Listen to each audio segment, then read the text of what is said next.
Welcome back to our channel மாணக்கராசிரியர். இன்றைக்கி இந்த விடல 10th standard common quarterly examination September 2025க்கு பயாலஜியில் ஒரு 7 மார்க் கொஷின் தான் டிஸ்கஸ் பண்ண போகிறோம். ஸோ எல்லோரும் டிஎன்ஏ பற்றி கேட்டிருந்தீங்க. How is a structure of DNA organised, what is a biological significance of DNA. இப்போ டிஎன்ஏவோட டயக்ராம் பொறுத்த வரைக்கும் நான் சிம்பிளாக வந்து போட்டிருக்கேன். ஸோ இது வந்து ஹெலிக்ஸ் ஷேப்பில் இருக்கும். ஸோ நமக்கு டிஎன்ஏ எழுதுனதுக்கப்புறம் 3.4 நேனோமீட்டர் இதை வந்து மார்க் பண்ணிடுங்க. அதே மாதிரி 0.34 நேனோமீட்டர் 1 நேனோமீட்டர் இதில் டைரக்ஷன் 5' 3' இருக்கும், 3' 5' வந்து இருக்கும்.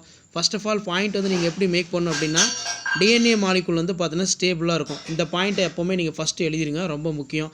DNA molecule stable, DNA molecule consists of 2 polynucleotide chain. So இதான் வந்து பார்த்தீங்கன்னா 2 பாலிநியூக்ளியோடைட் செயின். சரிங்களா, இப்படி வந்து பார்த்தீங்கன்னா பிரியும். ஸோ நீங்கள் டயக்ராம் வந்து நல்லா ப்ராக்டிஸ் பண்ணிக்கோங்க. இந்த மாதிரி இப்படி ஸ்பிண்டில் ஷேப்பில் வந்து பார்த்தீங்கன்னா உங்களுக்கு வரணும். இந்த ஸ்பிண்டில் ஷேப்பில் வந்து அதுக்கப்புறம் வந்து இந்த சைடில் வந்து பார்த்தீங்கன்னா டிஎன்ஏ ஆர்என்ஏ அந்த மாதிரி வந்து பார்த்தீங்கன்னா உங்களுக்கு இருக்கும். அப்போ ஃபஸ்ட்டு பாயிண்ட் 7 மார்க்கில் வந்து கேட்பாங்க. ஸோ ஃபர்ஸ்ட் ஆஃப் ஆல் வந்து DNA molecule stable, DNA molecule consists of 2 polynucleotide chain.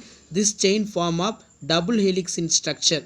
Each turns of the double helix வந்து எப்படி இருக்குன்னா 34 ஆம்ஸ்ட்ராங். இந்த 34 ஆம்ஸ்ட்ராங்கில் எப்படி எழுதணும்னா நேனோமீட்டரில் 3.4 நேனோமீட்டர் ஒரு பாயிண்ட் எழுதிக்கோங்க. நைட்ரஜன் பேஸ் வந்து பார்த்தீங்கன்னா லிங்க்டு வித்தின் சுகர் பாஸ்பேட்டாக இருக்கும். டிஎன்ஏவில் nitrogen base pair linked within sugar பாஸ்பேட்டாக இருக்கும். இதான் பேக் போன் ஆஃப் டிஎன்ஏன்னு சொல்லுவோம். சிக்னிஃபிகன்ஸ் பொறுத்த வரைக்கும் ஒரு 2 பாயிண்ட் தான் வந்து ஈஸியாக கொடுத்துருப்பேன். இதில் டிரான்ஸ்மிஷன் ஆஃப் ஹெரிடிட்டி இன்ஃபர்மேஷனாக இருக்குது, ஃபார்மேஷன் ஆஃப் ப்ரோட்டீனுக்கு வந்து பார்த்தீங்கன்னா யூஸ் ஆகுது. ஸோ இதான் வந்து பார்த்தீங்கன்னா டிஎன்ஏ. ஸோ 7 மார்க் கொஷினில் வந்து பார்த்தீங்கன்னா கேட்கலாம். ஸ்லோ லேர்னர் ஸ்டூடெண்ட்டாக இருந்தீங்கன்னா இதை மட்டுமாவது படித்து வச்சுக்கோங்க, இங்கிலீஷ் மீடியம் ஸ்டூடெண்ட்ஸ். அதே மாதிரி டாப்பர் ஸ்டூடெண்ட்டாக இருந்தீங்கன்னா இதில் இருக்கக்கூடிய கீ பாயிண்ட்லாம் பார்த்துக்கோங்க. பப்ளிக்கில் இந்த கீ பாயிண்ட்டை பேஸ் பண்ணி தான் உங்களுக்கு பேப்பர் கரெக்ஷன் எல்லாமே வந்திருக்கும். ஸோ இப்படி தான் வந்து பார்த்தீங்கன்னா நீங்கள் டிஎன்ஏக்கு வந்து பார்த்தீங்கன்னா ப்ரெசன்டேஷன் பண்ணணும். ஸோ இதான் 10th standard common quarterly examination September 2025க்கு பயாலஜியில் நீங்கள் படிக்கக்கூடிய structure of DNA question. So இந்த கொஷின் நல்லா ரிவைஸ் பண்ணிக்கோங்க. டிஎன்ஏ டயக்ராம் வந்து நல்லா ட்ரா பண்ணிட்டு பாருங்கள்.